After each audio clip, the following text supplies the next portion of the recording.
This morning in Legal Logic, we are going to follow up on that case surrounding Harvey Weinstein. We are talking in our Legal Logic.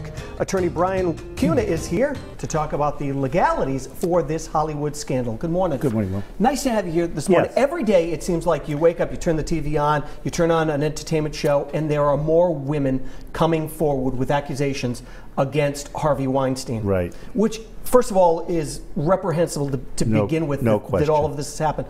But who is responsible for, are these women able to sue the company itself? Yes. How does that all work out?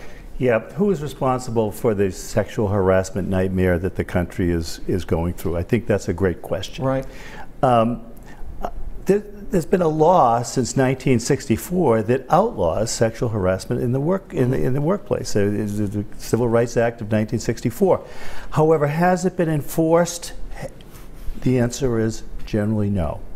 It's one thing to see Harvey Weinstein, Bill O'Reilly, Roger Ailes, right, our president, all of whom terrible things have been said.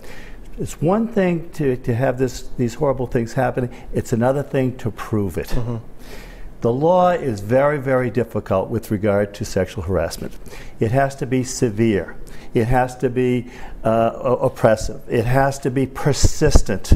It has to be, the employer has to know about it. So to prove it is very, very difficult. Coupled with that is our cultural involvement with it over many, many years. We elected a guy with 60 million votes who on TV said what he said. Right. Half of those were women, right. 30 million women.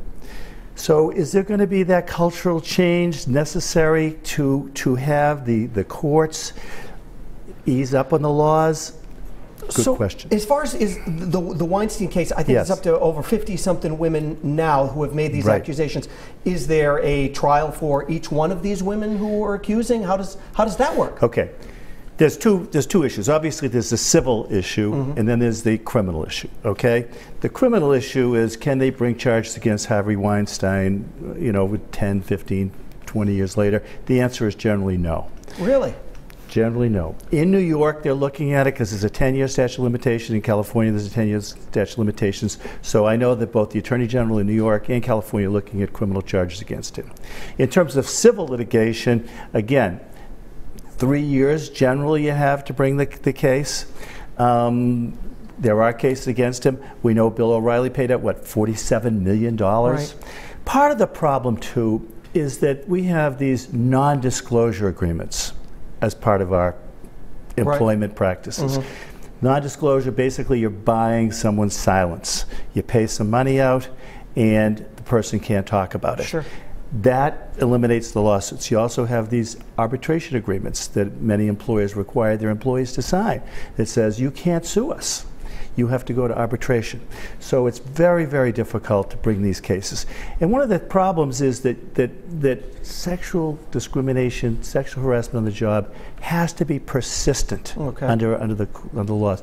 Once or twice, is this locker room talk? Yeah. This is one of the problems. So the court systems, the laws really haven't caught up yet right. with sexual harassment. Is Harvey Weinstein a watershed moment? Right. We'll see. All right. Anything more than once is pretty bad stuff. All right. Right. Thanks so much, Brian, for coming in. Okay. We've covered many other high-profile cases with Brian, such as the Michelle Carter case. And for more Legal Logic, just visit that channel at Roadshow.com.